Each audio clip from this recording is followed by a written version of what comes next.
I'm back. This is so funny. I'm glad I can laugh about this. So, hopefully, the stream is going to work. Hopefully, everything technology wise will just straighten itself out. I decided to just redo everything, and maybe that is the key. Sometimes we just have to start again. So, I was talking about just as much as we try to take an objective view with what we eat, how important it might be to take an objective view of what we read, what we watch, what we feed our minds with. And I'm not here to put down one media source over another. The point is, I think it's important to be aware that it can really affect your mood. It can really affect how you see the world. If you have a particular bent, say like more towards the left or to the right, and you go farther to the right, farther to the left, or you go down certain media sources, you're going to get a certain viewpoint of the world and media. I mean, that's just kind of how it is. And I think we know that. I think that most of us that um, do this know that we're getting what I want to hear. And we might even use the phrase, I couldn't even stomach what the other side is doing. But let's look at it this way. Maybe we need to, these are just options. Maybe we need to look at the other side to see what the other side is doing so that maybe we're not so polarized. Maybe that we could see some great benefit to what they have to offer. And maybe we can't, maybe we go, you know what, I'm really more convinced that that's not what I believe at all. But I do think of America or the world in a way as a family. And in family, you don't always agree with things, but you have to live on the same planet. We have to live in the same country, the same community. And so, how are we going to get along? Tolerance doesn't mean I agree with what you say or believe or how you live. It means a certain graciousness of understanding that we're separate. We do things differently. But how do we get along in this? And how can I still respect where you're coming from? I think that's key in all this. So hopefully it's all working out technology wise. This is so humbling. Tonight we're going to talk about conspiracy theories. Maybe it's a plot.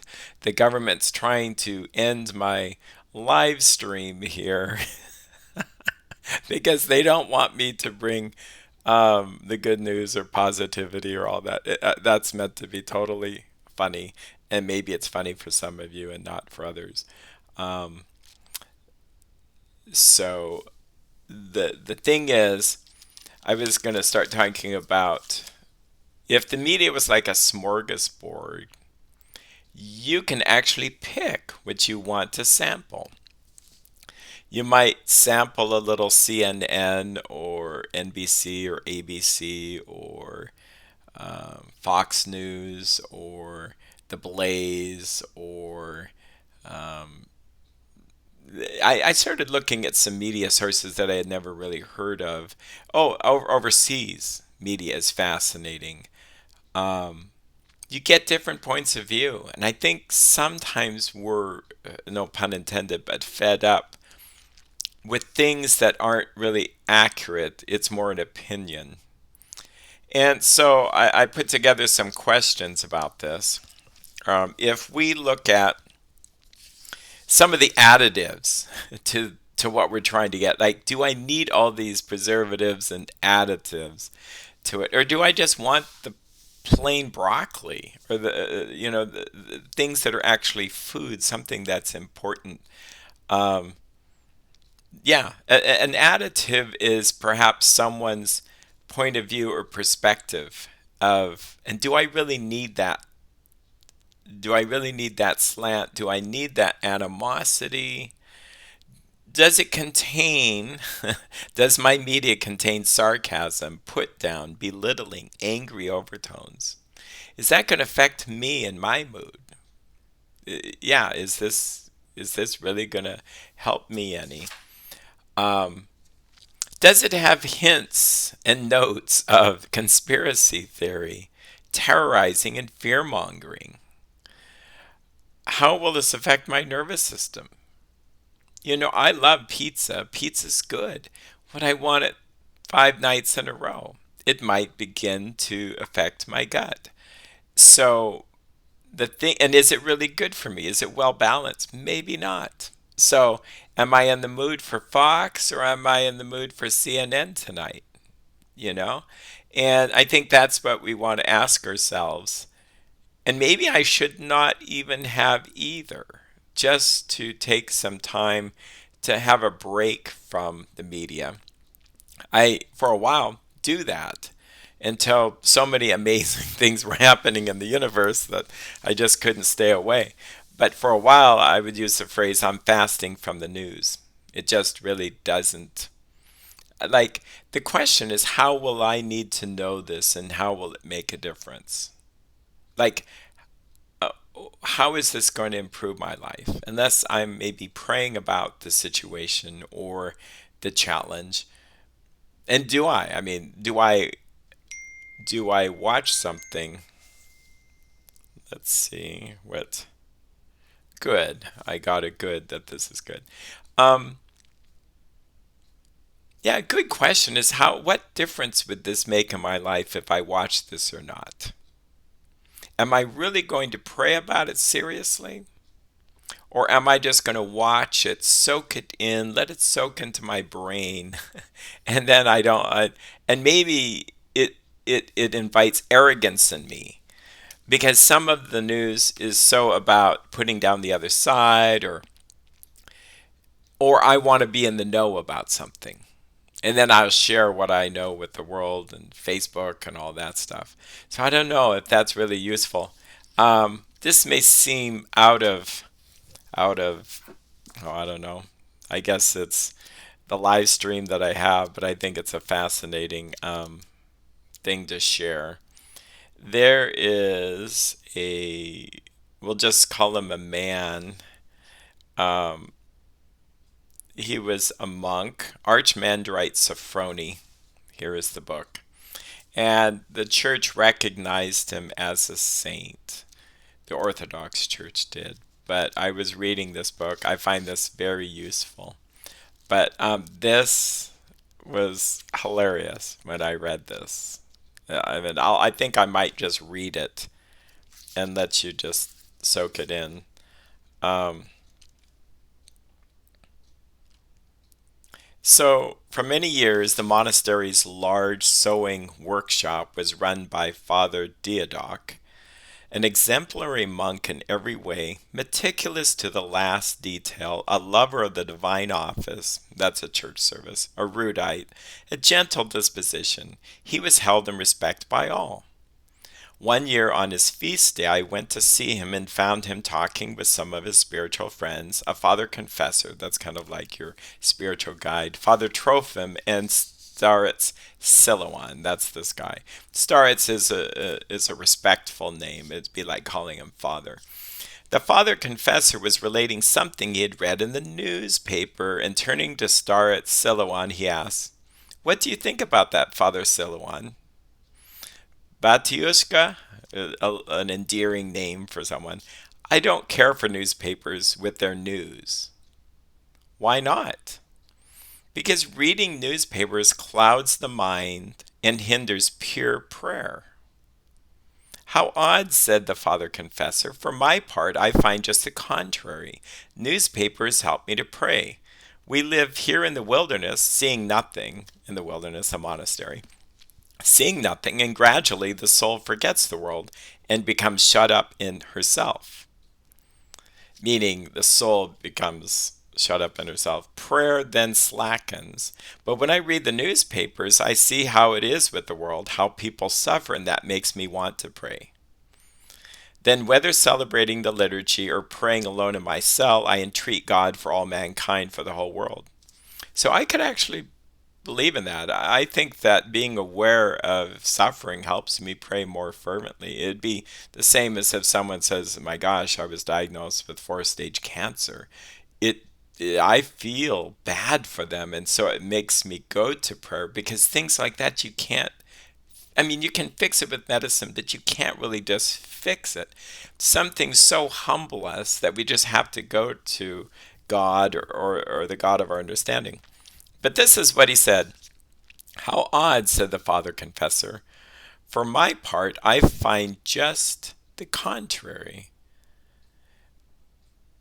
Oh, I read this part.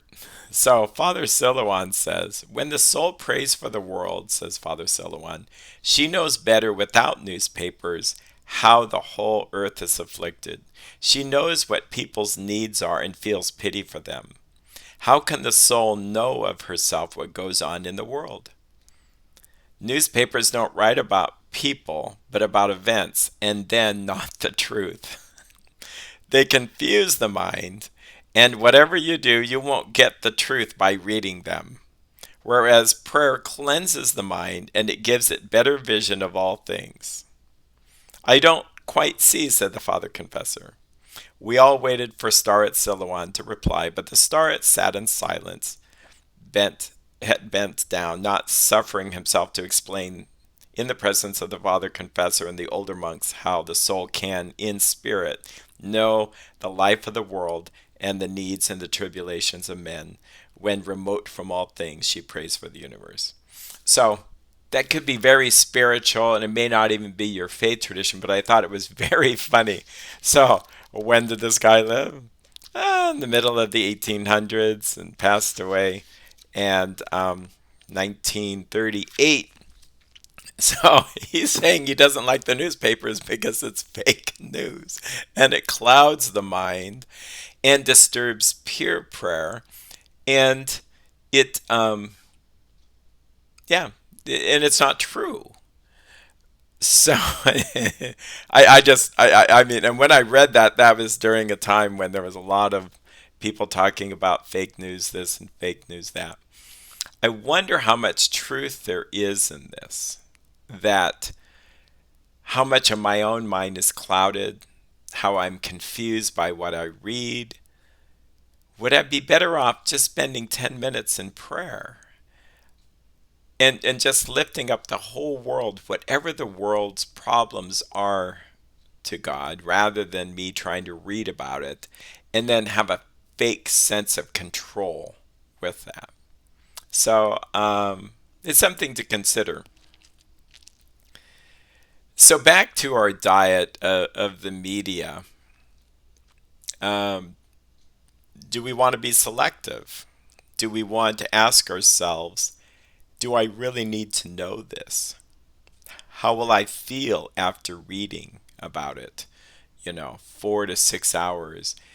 How will this help me on what really matters? Like, am I really going to solve the world's problems by me knowing about it or through politics? Or should I pull back, come back to myself, not in a selfish way, but find peace there?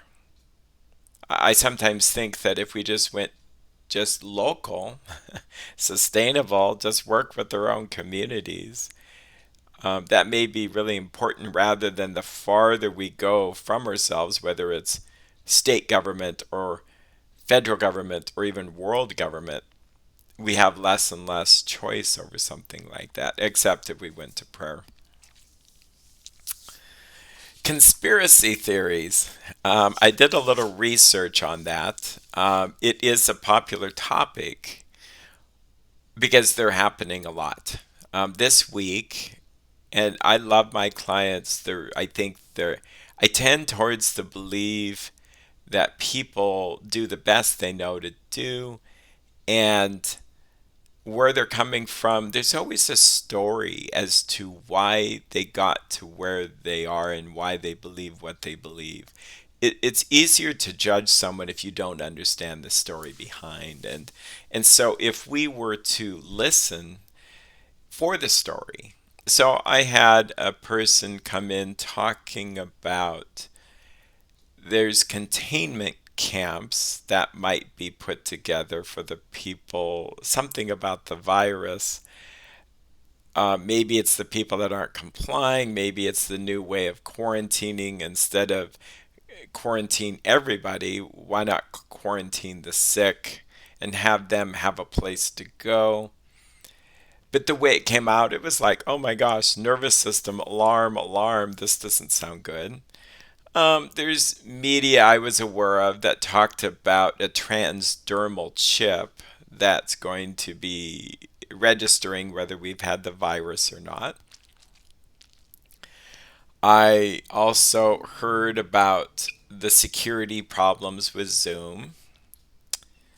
And I needed to do some research on that because I had been using faithfully for a long time GoToMeeting, and then our state government gave us Zoom for free, which I thought was actually kind, and why not save some money? So I was using Zoom, and then I heard about security issues, and it's like, well, I need to do research. And then again, you feel like, is this fake news? Is this what?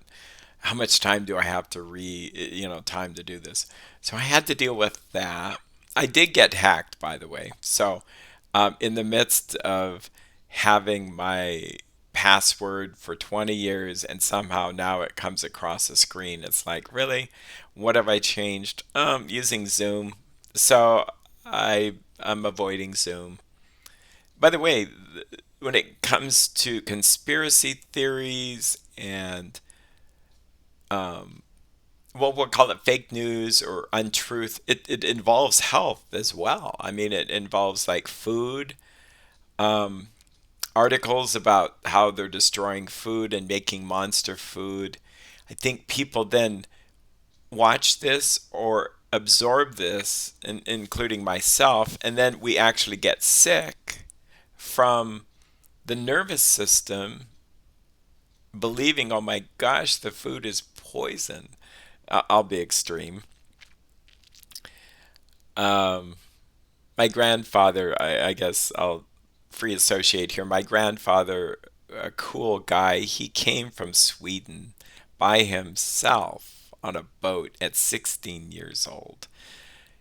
Hardworking person, didn't really know English, was so proud to be an American, he learned not to speak Swedish anymore. And yeah, we couldn't get much of that Swedish heritage from him. But being Swedish, he really didn't care for pizza or any kind of red sauce. My grandmother loved it, but he would say, that's poison.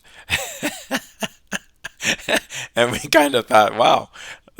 Well, I think the story goes is like, are the Italians trying to poison us with loving, good tasting pizza sauce? So I don't know. It's funny. But conspiracy theories, why do we believe them? Like, well, not even believe them. Why do we even go down that path?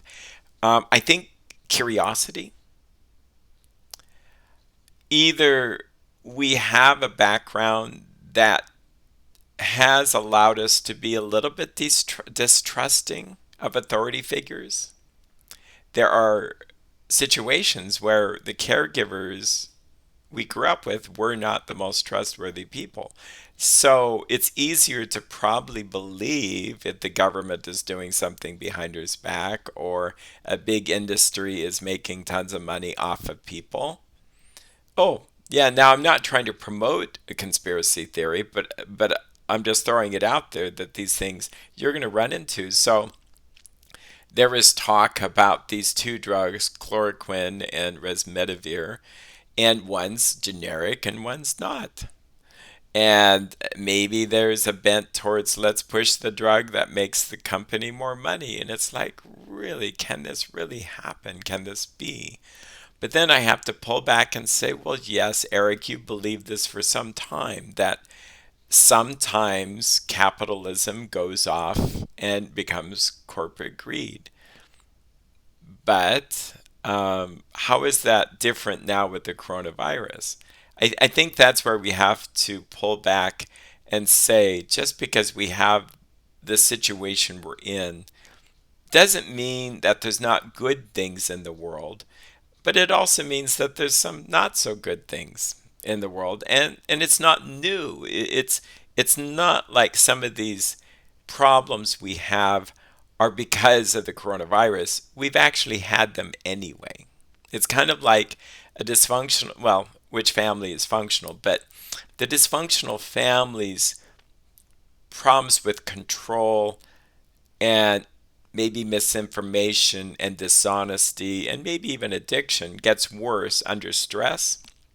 So perhaps we as people have the same issues. You put us under stress and it really shakes out what we're going to be like. Are we going to look for the good in all this and try to find a better relationship with God in all this, a better relationship with ourselves and mankind?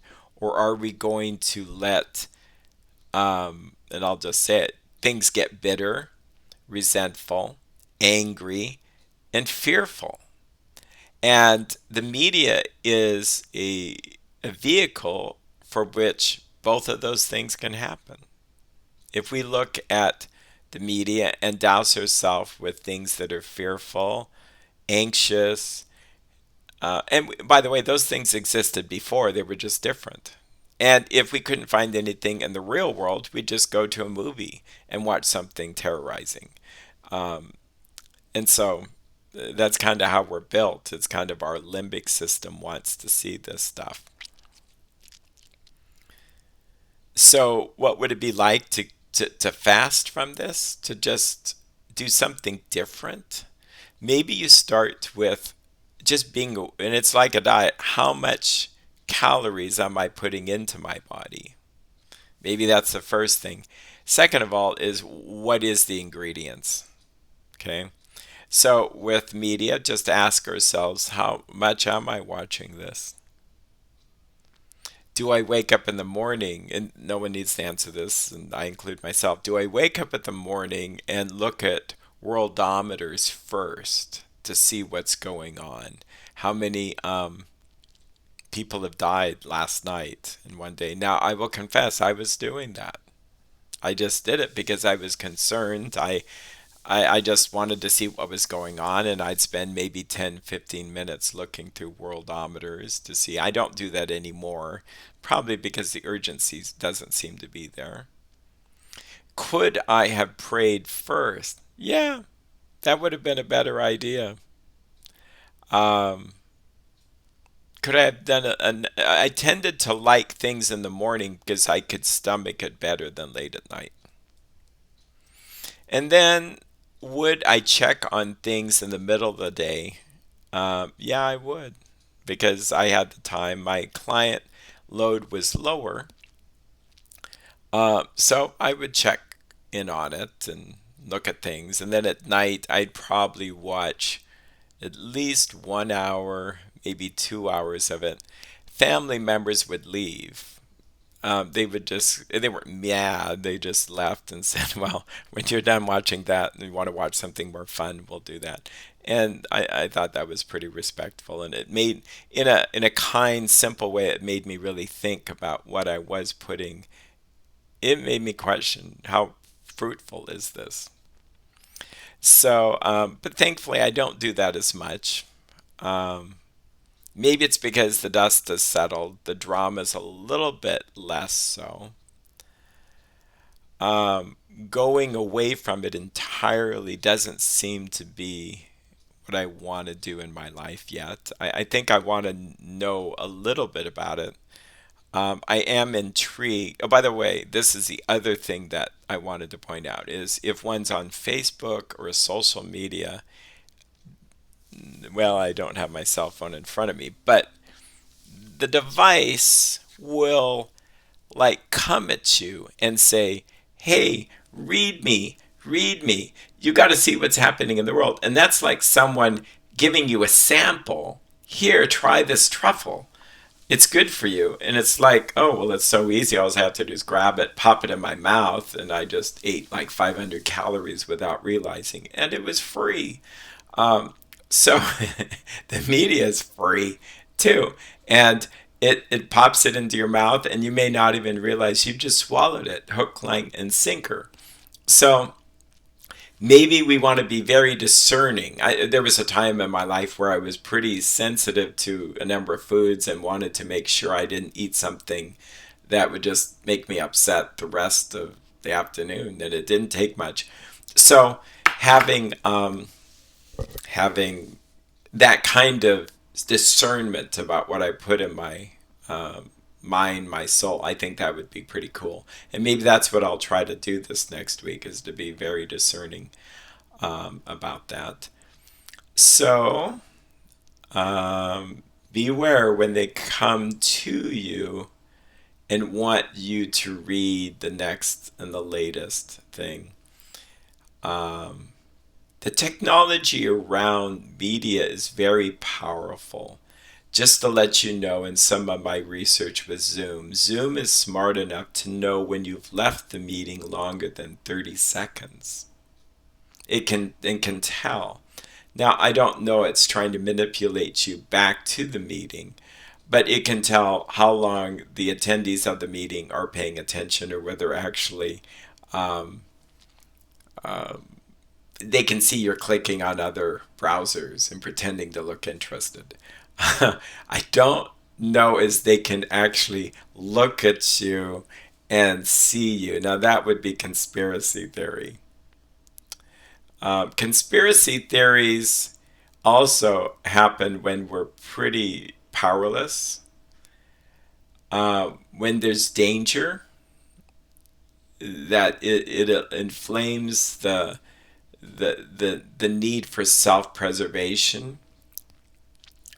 I did read that also people that tend to have them tend to want to be in the know, and that this kind of a hero syndrome, that they will be able to share with the rest of the world what's going on, because they know that the coronavirus was started by, and I'll just make up, it was started in this place, and this is how they funded it, and this is so that we'll all have this, um, you know, this story.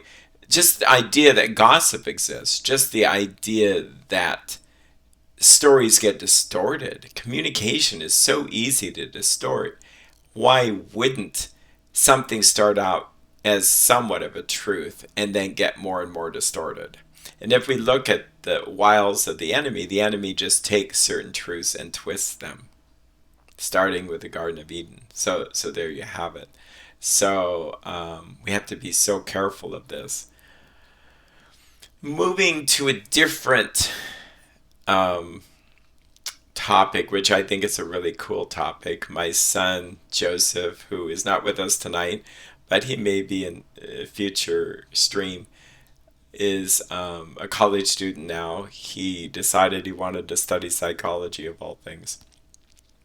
I'm not putting any pressure on him to do that. It just seems something he's genuinely interested in. And in his class, he brought to remembrance this hierarchy of needs, which I'm going to show you right now. So hopefully that's working. Technology.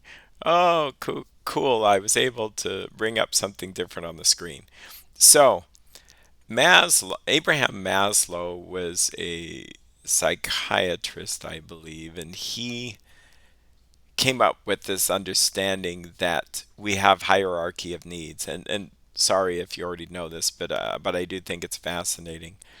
The most basic need we all have is the need for air, food, water, health. Food, yeah, food is in there. Okay. If we don't have food, if we don't have clean water, if we don't have air or even health, we're in trouble. We're not even going to begin to think about shelter. Okay? We can live, it's good to have shelter, but we can live without shelter as long as we have food. But if you don't have food, but you have a shelter, you're still going to die. So this brings up this understanding of how we are as people. If our physiological needs are met, then we can start to think about safety, shelter, and stability, which are needs we have. We need safety. We need to feel safe in our shelters and home, safe in around us and stability. We tend to be creatures that like order and structure, and we tend to not do well when something's taken out from under us. Above that, if we feel safe, sheltered, and stable, then we're going to have the next experience, which is social needs, the need for love, belonging, inclusion. And above that, he has ego, the need for self esteem, power, control, recognition. So there's a certain sense that if you have your food, shelter, water, and you feel safe and sheltered, um, the next level is family. Like you feel loved as you're brought into this world. Your parents love you. You feel like you belong to the family and you're included. Well, if you have that, then you can move beyond that to the sense of who am I as a person? How does the world esteem me, or how do I see myself? And power here means personal power, like I can affect things in the world. I have certain choices that can affect things around me. And control, the need to be in control, and recognition, meaning people see me as I am and might begin to attribute things about me that seem to fit who I am as a person. Like if I'm loving and kind or I'm a daredevil, they would recognize that. Now, the last stage he called self actualization. For people of faith, we could easily see this as spirituality. We could easily see that this is asking the question. He has need for development, creativity, growth. But we could easily ask the question of what's my mission in life? Like, why am I here? So, if I am starving, and there are many people in this world starving, they may or may not jump up and say, why am I here, and have a spiritual sense. I mean, they may. In fact, that starvation might actually cause them to really question things. Like, I've had my own experiences, and there were times I didn't have some of these things met. The bottom needs, the social, the safety, and it caused me to question life and to ask, what is going on? Like, why am I here? There has to be something bigger than this. I was in a 12 step group sharing this. It was a 12 step, and so I was sharing that sometimes the pain and suffering I went through is what brought me to God. It's what helped me ask these questions. Like, there has to be more. So, does that make this not work? Well, it works, but I also think that we jump up sometimes. That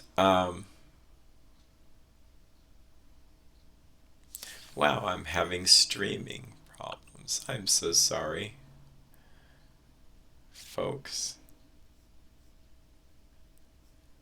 Um, Hopefully this is gonna work. Um,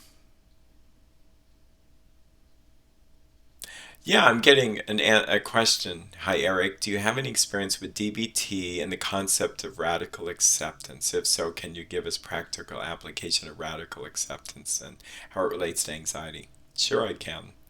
Um, in fact, it might actually help with our discussion about how to deal with the media and things that are beyond our control.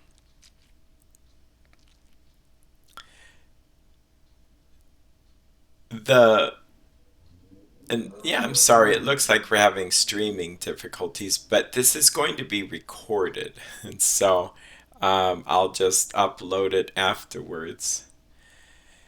So I'll finish with the hierarchy of needs. It seems that if we can't, so a lot of us here are now dealing with safety, health concerns. Is life safe? If that's where we are, we're not worried about job even. We're worried about I just want to live. I'm just trying to breathe on a ventilator here. Everything becomes very simple and focused about, I just want to live.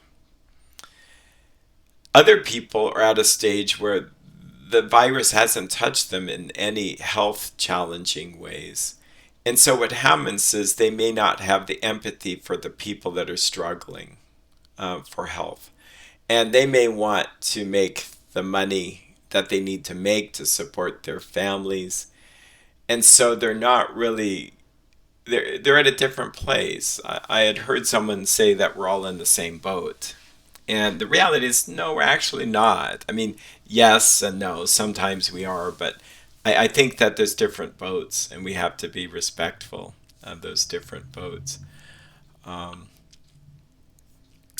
so I'm not sure if this is coming. It's funny how the feedback I'm getting, we're seeing this go round and round is causing me to doubt that this is streaming appropriately. But I think I'll just carry on here. DBT, it stands for Dialectical Behavior Therapy. It was developed by Marsha Linehan. And Marsha Linehan, well, I'll share the story as I know it. It's really fascinating. I had been a therapist for 30 years, saw people who really struggled with anxiety and, well, not even that, but just self harm, suicidal problems all the time, mood instability, anger, and their challenges caused even mental health therapists to shrink back and to be frightened to work with people. Then comes along dialectical behavior therapy, a Marsha Linehan, University of Washington, and it's like, wow, this really works. And it did.